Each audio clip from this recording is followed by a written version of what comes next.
इनकी जमानतें जब्त करा दीजिए ताकि कोई भी नेता आगे को, चाहे वो भाजपा का है चाहे वो कांग्रेस का है, वो दल बदल ना करे। बीजेपी इस बात से इनकार कर रही है। बीजेपी का कहना है ऑपरेशन लोटस की कोई तैयारी नहीं थी। अनुराग ठाकुर के खिलाफ आपको वोट किन मुद्दों पर देंगे लोग? सुखविंदर सिंह सुक्खू जी और मुकेश अग्निहोत्री जी ने अलग अलग मुझसे बात की थी। ये तकरीबन 2 महीने पहले की बात है कि आपको इलेक्शन लड़ना पड़ेगा। आपने दोस्ती की बात की सुखविंदर सिंह सुक्खू से, इसकी चर्चाएं बहुत ज़्यादा हो रही हैं इस समय अलग अलग रीजंस की वजह से। तो जो सुक्खू जी के साथ आपकी दोस्ती है, क्या उसका आपको एडवांटेज इस इलेक्शन में ज़्यादा मिलेगा या उसकी वजह से आप पे प्रेशर ज़्यादा हो गया है? अनुराग जी बोलते थे जब पिछला इलेक्शन था, अगला जब चुनाव आएगा तो मैं रेल में आऊँगा मीरपुर। तो मैं ये बोल रहा हूँ कि भाई साहब अभी रेल मीरपुर पहुँची नहीं है। मार्कंडे जी हुए, राकेश चौधरी जी, राकेश कालिया जी, क्या कांग्रेस इन्हें टिकट नहीं देगी? मेरे हिसाब से तो नहीं देगी। वो तो बिकाऊ है, वो तो पैसे लेके कहीं भी जा सकते हैं। जो वर्कर है सर, उसका क्या? जो कार्यकर्ता है, जो सालों से जिसके खिलाफ वो लड़ा है, आज पार्टी ने उसको टिकट देकर पार्टी बोल रही है उसके लिए काम करो, तो ये वर्कर के साथ कहाँ तक फेयर है? हिमाचल प्रदेश की जनता के लिए सतपाल रायजादा जो हिमाचल प्रदेश का हक है उसकी लड़ाई लड़ेगा, वो हक लेकर आएगा, इतना दम रखता है सतपाल रायजादा। नमस्कार, स्वागत है आपका समाचार फर्स्ट में। मैं हूं आपके साथ ओजस्वी चौहान। हिमाचल प्रदेश में लोकसभा चुनाव जो है वो अंतिम चरण में है, लेकिन हलचल इस समय काफ़ी तेज़ है हिमाचल प्रदेश में भी और दिल्ली में भी। हमारे साथ आज सतपाल रायजादा जी प्रेजेंट हैं। सर, थैंक यू हमसे बातचीत करने के लिए। धन्यवाद समाचार फर्स्ट का भी कि आपने आए और इंटरव्यू लेने की बात जो कही है आपने। सतपाल जी, वैसे तो किसी इंट्रोडक्शन की उनको अभी ज़रूरत नहीं है, क्योंकि मुख्यमंत्री सुक्खू ने जो है स्टेज के माध्यम से उनके नाम से रिलेटेड एक काफ़ी इम्पॉर्टेंट संकेत दिया था हिमाचल प्रदेश चुनावों से रिलेटेड। ऐसा माना जा रहा है सर लगभग कि आपका नाम जो है लोकसभा प्रत्याशी के रूप में तय है हमीरपुर से, और हमीरपुर जो कि एक हॉट सीट है पूरे देश में, क्योंकि अनुराग ठाकुर जो हैं उनकी वजह से ये सीट काफ़ी डिस्कशन में भी रहती है सेंटर में। ऐसे है कि अभी तक नोटिफिकेशन नहीं निकली है कि कौन सा कैंडिडेट कहाँ से अभी आ रहा है, तो अभी तो हम भी समाचार माध्यम से जो सुन रहे हैं, पर सीएम सुखविंदर सिंह सुक्खू जी और मुकेश अग्निहोत्री जी ने अलग अलग मुझसे बात की थी। ये तकरीबन 2 महीने पहले की बात है कि आपको इलेक्शन लड़ना पड़ेगा। तो उस वक्त मैंने उनको हाँ की ही थी कि अगर पार्टी बोलेगी, आप बोलेंगे तो मैं इलेक्शन जरूर लड़ूंगा, क्योंकि एक जो हवा बीजेपी द्वारा जो बनाई जा रही थी कि इनके पास कैंडिडेट नहीं है लड़ने के लिए, इनके पास कैंडिडेट नहीं है लड़ने के लिए, तो मैंने सिर्फ एक ही बात उनको बोली कि कैंडिडेट की बात नहीं है। कांग्रेस में हजारों कार्यकर्ता ऐसे हैं जो ये दम रखते हैं कि वो अनुराग ठाकुर के खिलाफ भी और किसी भी कैंडिडेट के खिलाफ खड़े होकर अपनी आवाज़ बुलंद कर सकते हैं, क्योंकि जो सांसद का चुनाव होता है वो कैंडिडेट नहीं लड़ता, वो वर्कर्स लड़ते हैं। नीचे जो हमारे कार्यकर्ता होते हैं वो इलेक्शन को लड़ते हैं। बहुत बड़ा एरिया होता है, इस बड़े एरिए के अंदर जब कार्यकर्ता किस शिद्दत से वो चुनाव लड़ते हैं, उससे चुनाव जीता जाता है या हारा जाता है। जी सर, अनुराग ठाकुर के खिलाफ आपको वोट किन मुद्दों पर देंगे लोग? अगर आप मुद्दों की बात करें तो आज हिमाचल प्रदेश में बहुत से मुद्दे गरमा रहे हैं। आपने अनुराग ठाकुर जी की बात की, वो माननीय हमारे लिए बहुत बड़े ओहदे पे हैं, केंद्रीय मंत्री हैं, नवरत्नों में से एक रत्न है वो, हिमाचल प्रदेश में से वो गए हैं। तो जो मंत्री 9-10 हैं उनमें से एक मंत्री हैं वो। लेकिन आपने बोला कि मुझे उनको वोट ना डाल के क्यों, मुझे क्यों वोट डालें, तो मैं तो उसके मामले में एक ही बात बोलना चाहूँगा कि अनुराग ठाकुर जी को हिमाचल की जनता ने 4 बार सांसद बनाया, उनको 4 बार सांसद बनाया, और सांसद बनाने के बाद उन्होंने क्या काम किया अभी तक उसकी रिपोर्ट उनको देनी चाहिए जनता के नीचे। जी, वो बोलते हैं एम्स और काफ़ी चीज़ें वो मैं वही बात आऊँगा। एम्स की बात अनुराग ठाकुर जी करते हैं तो नड्डा जी बोलते हैं हमने लाया, और कांग्रेस पार्टी की अपनी एक वो बात है। मैं पूछना चाहूँगा अनुराग ठाकुर जी से, जहां पीजीआई की बात थी, अभी तक वो उस पीजीआई पे 2 बार वोटें ले चुके हैं, अभी तक उसकी 4 दवारी हुई है। वो भी उसके जितना भी पेपर वर्क्स है, जहाँ उसकी एनओसीज वगैरह थी, वो हमारी सरकार आने के बाद हमने दी, तो आगे जो है उसके टेंडर प्रतिक्रिया थी जो उसकी, वो पूरी की गई और टेंडर हुए। तो मेरा कहने का मकसद है कि आप किसी भी कामों के लिए आप बड़ी बड़ी बातें कर सकते हैं, आप 15 लाख की बात कर सकते हैं, आप स्मार्ट सिटी की बात कर सकते हैं, आप जो मंदिर अभी तक पूरा नहीं बना उसका उद्घाटन करके आप लोगों के बीच में एक आस्था लोगों की जगा रहे हैं बीजेपी की तरफ। आप जो भी काम है वो करिए, लेकिन मैं उनसे एक बात पूछना चाहूँगा कि जब हिमाचल प्रदेश में आपदा आई, उस आपदा में आप हिमाचल प्रदेश के लोगों के साथ नहीं खड़े, आपने संसद में एक बार भी उसकी बात नहीं उठाई, आपने प्रधानमंत्री से गुजारिश नहीं की कि इसको राष्ट्रीय आपदा घोषित किया जाए, जिस तरीके से उत्तराखंड में राष्ट्रीय आपदा घोषित की गई थी और उत्तराखंड के निर्माण के लिए वो पैसा काम आया था। अगर इसको भी राष्ट्रीय आपदा वो घोषित करवाते तो हिमाचल प्रदेश का बहुत बड़ा फायदा हो सकता था, हिमाचल के निर्माण के लिए बहुत बड़ा फायदा हो सकता था क्योंकि ये बहुत बड़ी आपदा थी।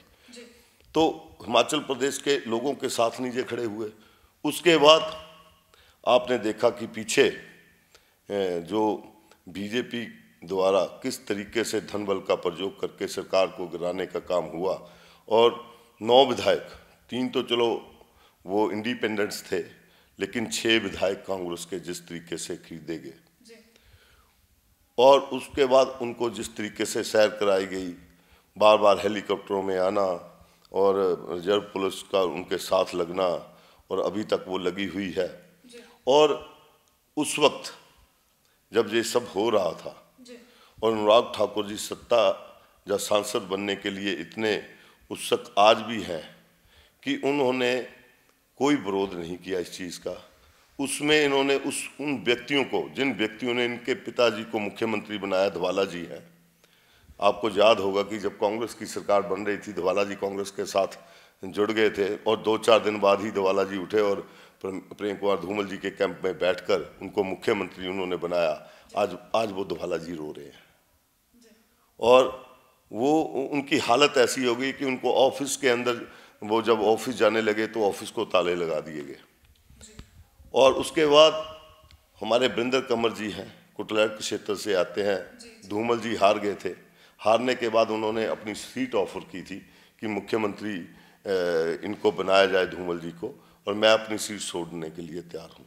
आज उनकी हालत कैसी हो गई है, आज उनको किस मोड़ पे पहुँचा दिया है। तो मैं ये पूछना चाहूँगा कि आप कह रहे हैं कि इतना बड़ा चेहरा है और इतने बड़ी बात आपने बोली है उनके मामले में, जो व्यक्ति अपने लोगों, आपदा में लोगों की मदद ना करवा पाए, और जो व्यक्ति अपने लीडर्स जो हिमाचल प्रदेश में उनके हैं, जिनकी बदौलत मुख्यमंत्री बनते रहे प्रेम कुमार धूमल जी, उनकी मदद नहीं कर पाए।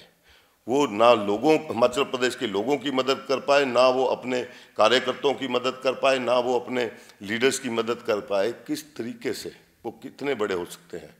हिमाचल प्रदेश में का सांसद जहां से जो जाना चाहिए वो जाना चाहिए जो हिमाचल प्रदेश की आवाज़ उठा सके, हिमाचल प्रदेश के मुद्दों की आवाज़ उठा सके।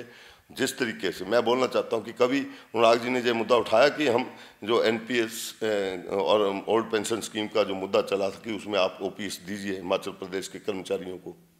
जब कर्मचारी वहाँ पे बैठे हुए थे, वो भी छोड़ो, वो तो हमारी सरकार ने उनको ओल्ड पेंशन स्कीम दे दी, लेकिन आज भी एनपीएस का पैसा जो हिमाचल प्रदेश के कर्मचारियों का है वो दिल्ली में है, वो वापस नहीं कर रहे हैं। क्या कभी वो मुद्दा उठाया उन्होंने वहाँ पे?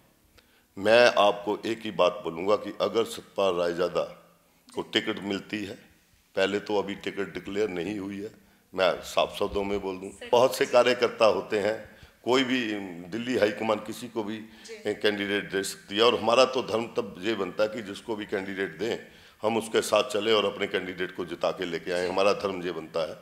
मैं तो ये बोलता हूँ कि मैं ही नहीं, कोई भी जो हमारा कैंडिडेट होगा वो हिमाचल प्रदेश की जनता की आवाज़ भी उठाएगा, वो जो एनपीएस का पैसा दिल्ली में फंसा हुआ है उसकी आवाज़ भी दिल्ली में उठाएगा, वो भी पैसा वापस लेने की कोशिश करेंगे। हमारे जीएसटी का पैसा जो अभी तक वहाँ उनके पास है वो हमारा वापस नहीं आ रहा है। बहुत सारे हिमाचल के ऐसे मुद्दे हैं जो अनसुलझे हैं, जिसको संसद में उठाने की जरूरत है, जो अनुराग ठाकुर जी ने नहीं उठाए हैं। इसलिए अनुराग ठाकुर की जगह कांग्रेस का सांसद जाना जरूरी है। वो सतपाल रायजादा है या कोई और है वो मैंने नहीं रखता, क्योंकि कांग्रेस का सांसद जो जाएगा वही हिमाचल के हितों की बात करेगा। जे सिर्फ अपनी सत्ता की बात करते हैं, सत्ता के लालच में जे फेरबदल करते हैं, विधायकों को खरीदते हैं, और ये सारे मुद्दे जो है, जो करप्शन का मुद्दा है, ये सारे चलेंगे। जी, आपने विधायकों की खरीद फिरौत की बात की। जो हिमाचल प्रदेश में इस बार हुआ, जो कहा जा रहा है कि हिमाचल में इस तरह की राजनीति नहीं होती है, जिसको कांग्रेस पार्टी जनादेश का अपमान कह रही है, क्या आपको लगता है? और बाय द वे बीजेपी इस बात से इनकार कर रही है। बीजेपी का कहना है ऑपरेशन लोटस की कोई तैयारी नहीं थी, ये सुक्खू सरकार की विफलता है। तो जैसा कि कांग्रेस कह रही है कि जनादेश का अपमान है, क्या वो सेंटिमेंट बरकरार रहेगा 2 महीने बाद तक चुनावों तक वोटर में, और क्या उसका असर लोकसभा चुनावों पर भी पड़ेगा? मैं एक बात बोलना चाहता हूँ कि जयराम जी की सरकार 5 साल रही, हम उसमें विधायक हुआ करते थे, हमें विपक्ष का रोल मिला था, उनको सत्ता पक्ष का रोल मिला था। 5 साल हमने उनकी नीतियों का विरोध करते रहे, वो सरकार चलाते रहे। जहाँ वो गलत थे वहाँ उनके खिलाफ हम धरने में बैठे, हमने आवाज़ उठाई सभी ने मिलकर, और 5 साल बाद जनता ने जो अपना मूड है वो बदला और कांग्रेस को वोट दिया और सत्ता में बिठाया और 40 विधायक दिए। उसके बाद ये बात कह रहे हैं कि ऑपरेशन लोटस नहीं चलाया गया, बार बार डराते थे जब कि ऑपरेशन लोटस हो रहा, ऑपरेशन लोटस हो रहा है। इससे पहले जब नहीं हुआ था, तो मैं उनसे ये पूछना चाहता हूँ कि जब जनता ने आपको विपक्ष में बिठाया है, हम गलत कर रहे हैं, आप उसकी आवाज़ उठाइए। आपको ये अधिकार नहीं दिया है कि आप विधायकों को खरीदकर सरकार को गिराने की कोशिश करें, आप विधायकों को खरीदकर यहाँ पे इस तरह की राजनीति करें, क्योंकि आपको जनता ने 5 साल के लिए विपक्ष में बिठाया है। आप विपक्ष की भूमिका करिए, लेकिन ये सत्ता के इतने लालची हो गए हैं कि इनको सत्ता चाहिए हर हालत में। मैं तो उस दिन जयराम जी की एक स्पीच सुन के जब उनसे पूछा गया कि जब ये सरकार की हलचल हो रही थी, तो उस वक्त जयराम जी ने बोला कि अब इस सरकार को भगवान भी नहीं बचा सकती। मैं उनसे पूछना चाहता हूं कि वो भगवान से बड़े हो गए थे? तो सरकार तो उसी वक्त बच गई थी जब उन्होंने बोला कि इस सरकार को भगवान भी नहीं बचा सकते, क्योंकि भगवान से बड़ा कोई नहीं हो सकता। ये राम की बात करते हैं, राम से बड़ा जब सत्ता की बात आती है तो जब उनसे भी बड़े हो जाते हैं कि भगवान भी नहीं बचा सकते। हमारे भगवान कौन है? श्री राम। और फिर उसके बाद की आप बात सुनिए कि बार बार बोलते हैं कि कांग्रेसी चोर है, कांग्रेसी बेईमान है। तो मैं उनको पूछना चाहता हूं कि आपने डाका तो हमारी कांग्रेस में डाला, आप 6 विधायकों को खरीद फरोख्त आपने की, आप पैसे आपने उनको दिए, पैसे देने के बाद आपने उनको टिकटें भी दी। कैसे वो बोल सकते हैं कि उन्होंने ऑपरेशन लोटस नहीं किया? अगर ऑपरेशन लोटस नहीं किया होता तो वो उनको टिकटें नहीं देते, क्योंकि जिन जगहों से उन्होंने उनको टिकटें दी हैं वहाँ मंत्री थे, उनके पुराने मंत्री थे, और मंत्रियों को दरकिनार करके भी जो सत्ता में आना चाहते थे। आज उनके वर्कर भी हताश है। मैं तो भाजपा के वर्कर्स को, भाजपा के जो कैडर वर्कर्स हैं, मैं तो उनको भी बोलना चाहूँगा कि अगर आपकी दिल्ली में बैठी हुई सरकार ने गलत निर्णय किए हैं तो उन निर्णय को पलट दो, ताकि आगे को ऐसे निर्णय ना हो और हिमाचल प्रदेश में ऐसी राजनीति ना हो। जी, आपने वर्कर की बात की। सर, जो बगावत हुई कांग्रेस पार्टी में भी हुई और वो सिलसिला फिर भाजपा तक आ पहुंचा, भाजपा में भी नहीं। आप जहां गलत हैं, कांग्रेस में बगावत नहीं हुई। कांग्रेस में इन्होंने खरीदो फोक्त की, इन्होंने खरीदे हैं विधायक। सर, लेकिन आपके विधायक खरीदने में आए ना, मतलब उन्होंने एक्सेप्ट किया जो आपका जी। तो बगावत और चीज होती है। बगावत होती है कि जब किसी के हकों को कुचला जाता है, तब वो अपने हकों की लड़ाई जो लड़ते हैं उनको बगावत कहते हैं। लेकिन जो खरीदो फरोख्त होती है वहाँ पे बगावत नहीं होती, वो पैसे लेते हैं, दूसरी पार्टी में जाते हैं और जो जनता है उनको ठगते हैं। सर मैं अपना शब्द बदल देती हूँ, जो अदला बदली हुई, जो इधर से उधर पलायन हुआ, वो भाजपा में भी हुआ, कांग्रेस में भी हुआ। ऐसे में जो नेता है उन्होंने तो अपना अपना हित देख लिया, उन्होंने देख लिया कहाँ उन्हें क्या फ़ायदा है, कहाँ से उन्हें क्या दिक्कत हो रही है। इस ऐसे में जो वर्कर है सर, उसका क्या, जो कार्यकर्ता है, जो सालों से जिसके खिलाफ वो लड़ा है, आज पार्टी ने उसको टिकट देकर पार्टी बोल रही है उसके लिए काम करो, तो ये वर्कर के साथ कहाँ तक फेयर है? हमारी सिटिंग हुई थी सीएम साहब से भी और मुकेश अग्निहोत्री से भी बात होती रहती है, क्योंकि उप मुख्यमंत्री हैं मुकेश अग्निहोत्री जी और मुख्यमंत्री सुखविंदर सिंह सुक्खू जी भी है। हमारी आपस में डिस्कस हुई। जब बात टिकटों की आई तो हमने कहा कि हम अपने कैडर के लोगों को टिकटें देंगे। हमने बोला हम बाहर से लाने की कोशिश नहीं करेंगे। जब इनको टिकटें दे दी गई, बहुत से ऐसे उनके नेता, स्थापित नेता थे जो ये चाहते थे, आपने देखा होगा। अपने आप भी उन्होंने बोला कि हो सकता है मैं कांग्रेस से लेके आऊं, लॉ-स्पीति की बात आपने देखी है। लेकिन अभी तक उनकी ज्वाइनिंग नहीं हुई। कारण क्या है? आज हम ये सोच रहे हैं कि हम अपने कार्यकर्ताओं को टिकटें देंगे। हम सत्ता के लिए लड़ाई नहीं लड़ रहे हैं, हम एक विचारधारा की लड़ाई लड़ रहे हैं आज के वक्त में। हम तो सिर्फ ये बोलते हैं कि ठीक है आप अपनी विचारधारा की लड़ाई लड़िए, लेकिन अगर हाईकमान गलत कर रहा है उसका जवाब देना भी जो वर्कर्स है जो उनका बनता है। इसीलिए मैंने जहां से गुजारिश की है आपके चैनल के माध्यम से कि भाजपा के कार्यकर्ताओं को का सोचने का वक्त आ गया आज, कि दिल्ली में बैठी सरकार जो है वो अपने ऐसे निर्णय कर रही है कि जो विधायक आज इन्होंने खरीदे कल वो फिर बदल सकते हैं। वो तो बिकाऊ है, वो तो पैसे लेके कहीं भी जा सकते हैं। तो ऐसे लोगों को राजनीति में आने का कोई अधिकार नहीं है। मैं जहाँ पे उसकी बात नहीं कर रहा हूँ, मैं एमएलएस की बात कर रहा हूँ।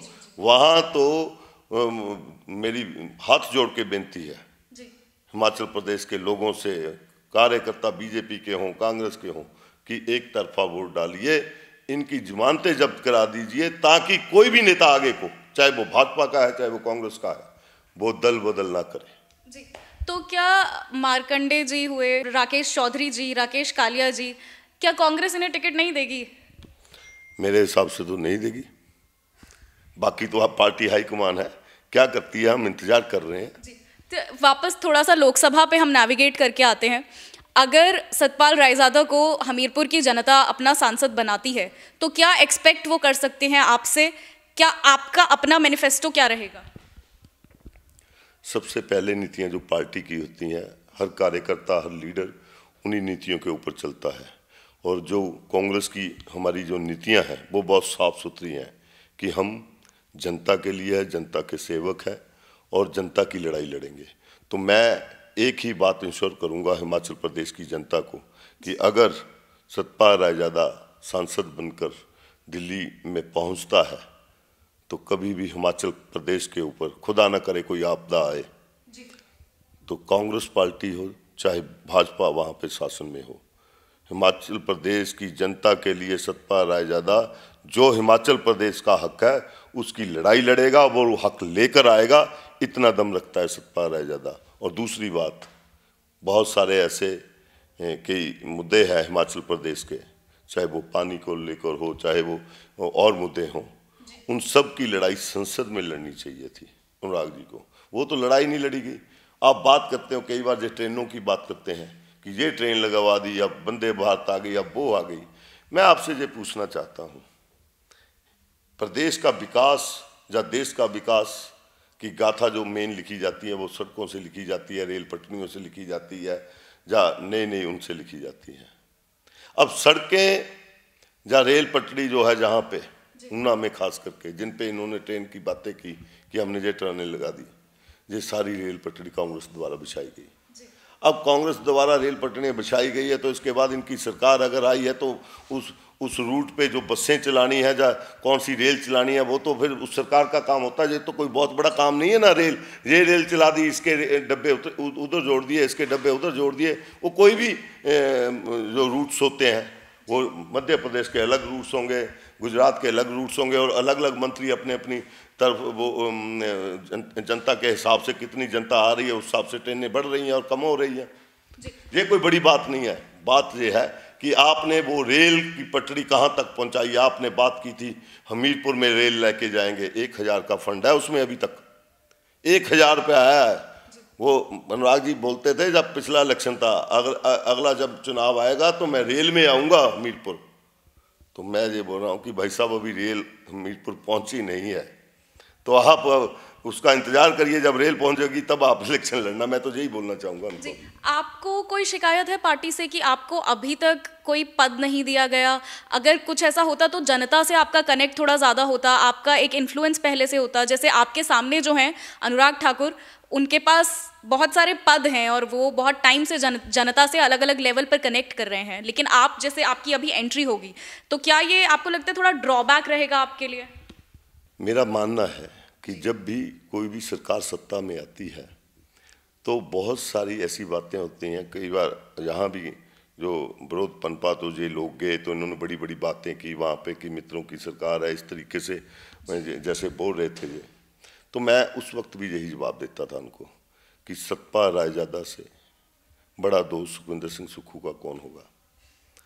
मैं उस वक्त भी बात बोलता था। मुझे पद नहीं दिया, क्यों नहीं दिया? क्योंकि मुझे टिकट दे दी गई थी। बहुत सारे ऐसे लोग हैं जिनको टिकटें नहीं मिली है, और जिनको टिकटें नहीं मिली है वो उन्होंने भी मेरे जितना काम किया, हो सकता मेरे से बढ़कर काम पार्टी के लिए किया हो। तो क्या उनको उन ओहदों पे बिठाना गलत है? जो भी मुख्यमंत्री जी ने किया वो उनका दायरा आता है, और जो कर रहे हैं उसका पॉजिटिव रिजल्ट है, नेगेटिव रिजल्ट है, वो बाद में 5 साल बाद देखेंगे हम। पर अभी जो वो कर रहे हैं वो ठीक कर रहे हैं। हर चीज़ हर व्यक्ति को नहीं दी जा सकती।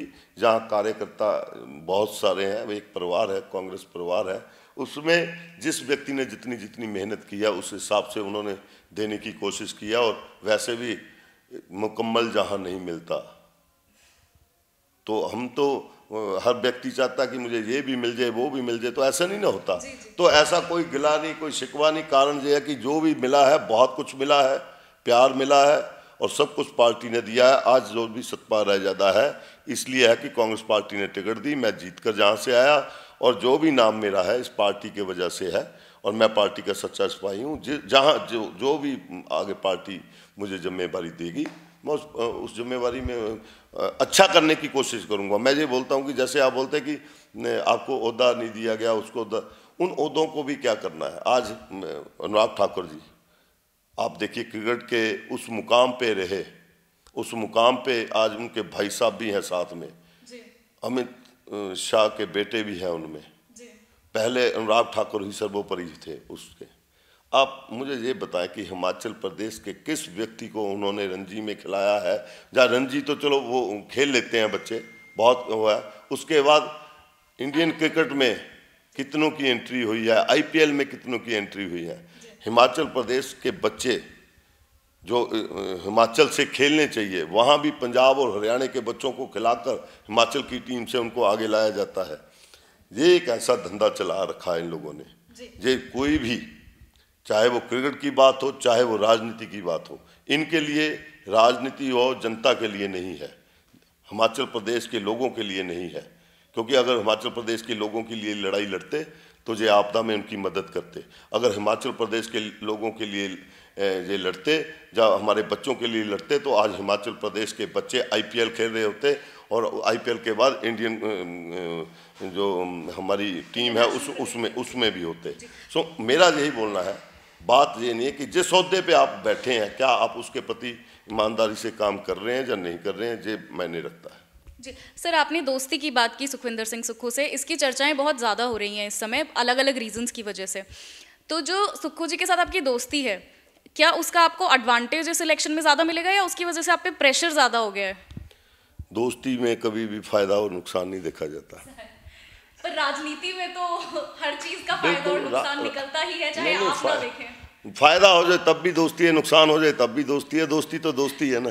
अच्छा सर, तो जनता के लिए, क्योंकि जनता ये सब जानना चाहती है, जनता के लिए थोड़ा कुछ ऐसा इंसिडेंट या आपकी और सुक्खू जी की दोस्ती का जो सफ़र रहा उसके बारे में कुछ हमें ज़रूर बताइए। कुछ नहीं है, सुक्खू जी जब हम NSA में थे, चाय पी रहे थे तो आए ऊना में, उन दिनों एनओसी नहीं हुआ करती थी, तो उन्होंने संगठन को खड़ा करने की बात की और हम 10-12 स्टूडेंट थे, तो एनओसी को वहाँ खड़ा किया। उसके बाद मैं बिलासपुर चला गया, बीच में फिर वहाँ छोड़ के आईटीआई करने चला गया। मेरा दौर तो उधर गया, पर इस दौरान हमने जब एनओसी खड़ी की, उसके बाद 12-15 साल हमने उनके लिए काम किया। तो उस वक्त हमने ये जज किया कि ये व्यक्ति जो है एक दिन हिमाचल प्रदेश की राजनीति के शिखर पे आएगा, क्योंकि हमने उनकी ईमानदारी देखी, हमने उनका एक पार्टी के प्रति समर्पण देखा। बहुत सारे वक्त उस वक्त भी आए जब सुखराम जी पार्टी को छोड़कर दूसरी तरफ गए, जो सुखराम ग्रुप से माने जाते थे, जो तब भी अपनी पार्टी के साथ खड़े रहे। इन्होंने कभी भी पार्टी से त्याग करने का निर्णय नहीं लिया और इनकी विचारधारा से प्रभावित थे। आज भी हम इनकी विचारधारा से प्रभावित होते हुए हम इनके साथ चले हुए। बीच में हम अपने कामों के लिए भी गए, इंग्लैंड चले गए, 8 साल वहाँ गुजारे, फिर वापस आए। तो मैंने वही बोला कि दोस्ती में ये नहीं, फ़ायदा नुकसान नहीं देखा जाता। दोस्ती वक्त के साथ साथ जहाँ किसी भी दोस्त को बुरे वक्त में है तो उसको उसके साथ खड़ना चाहिए, जहाँ तक दोस्ती होती है। तो इसमें तो कोई बड़ी बात नहीं। तो कंगना रनौत को इस बार भाजपा ने टिकट दिया है, उस पर भी मैं आपका एक स्टेटमेंट लेना चाहूँगी। हिमाचल प्रदेश में भाजपा तो छोड़िए, इससे पहले ये एक्सपेरिमेंट कभी नहीं हुआ है, किसी पार्टी ने फिल्म जगत से जुड़े किसी व्यक्ति को इससे पहले टिकट नहीं दिया है। क्या लगता है आपको, ये एक्सपेरिमेंट भाजपा के फेवर में जाएगा या उनके अगेंस्ट जाएगा? देखो, ये एक एक्सपेरिमेंट बहुत वक्त हुआ। कांग्रेस पार्टी ने भी अमिताभ बच्चन जी को टिकट दिया, उसके बाद विनोद खन्ना को बीजेपी टिकट देती रही और शत्रुघ्न सिन्हा को भी पार्टी उसमें लेकर आए। साउथ में जो बहुत सारे जो अभिनेता है, ये सारे बीजेपी से हैं। हाँ, मैं वही बोल रहा हूँ। लेकिन मैं एक बात करना चाहता हूँ कि एक हमारे यहाँ एक पुरानी कहावत है कि जिसका काम उसी को साजे और कोई करे तो डंका बाजे। आप देखिए, पिछला इतिहास उठा के देख लीजिए। अब कंगना जी अच्छी एक्ट्रेस हैं, अच्छा अदाकारी करते हैं अपनी फिल्मों में, हमारी बहन है, छोटी है हमसे, लेकिन राजनीति एक अलग सब्जेक्ट है। राजनीति में आपको जनता से टच रहना पड़ता है, आपको लोगों की दुख दर्द को समझना पड़ता है, आपको अलग अलग छोटे छोटे कस्बे हैं, छोटे छोटे गांव हैं, किस गांव की क्या समस्या है उसको आपने किस तरीके से सॉल्व करना है, कहीं रास्ते लाने हैं, कहीं छोटे छोटे काम होते हैं, उन सब को आपने साधना होता है और जनता की सेवा में रहना होता है, जो मुझे लगता है कि कंगना जी के बस की बात नहीं है। हो सकता है जीत हार अलग बात होती है कि कौन सा कल को कौन जीतेगा कौन हारेगा। वैसे वहाँ से विक्रमादित्य जी का नाम आ रहा और मेरे हिसाब से विक्रमादित्य जी एक ऐसे नेता है, युवा नेता है कि वो सबको बड़े अच्छे तरीके से इस राजनीति को साध रहे हैं और देख रहे हैं आगे, और उनका मैं मुकाबला नहीं समझता हूँ। विक्रमादित्य जी बहुत आगे हैं उनसे इस फील्ड में। हो सकता है अभिनेता की फील्ड में वो उनसे कम ही है, वो वहाँ एक्टिंग नहीं कर सकते, वो सेवा कर सकते हैं जनता की। तो ये अलग अलग वो है, पर मेरे हिसाब से जिसका इंटरेस्ट राजनीति में हो उसी को ही इसमें आना चाहिए। अदरवाइज कोई भी चीज़ जहाँ हम किसी और फील्ड में जाते हैं तो वो बोझ लगती है अगर हमारा वहाँ इंटरेस्ट नहीं है।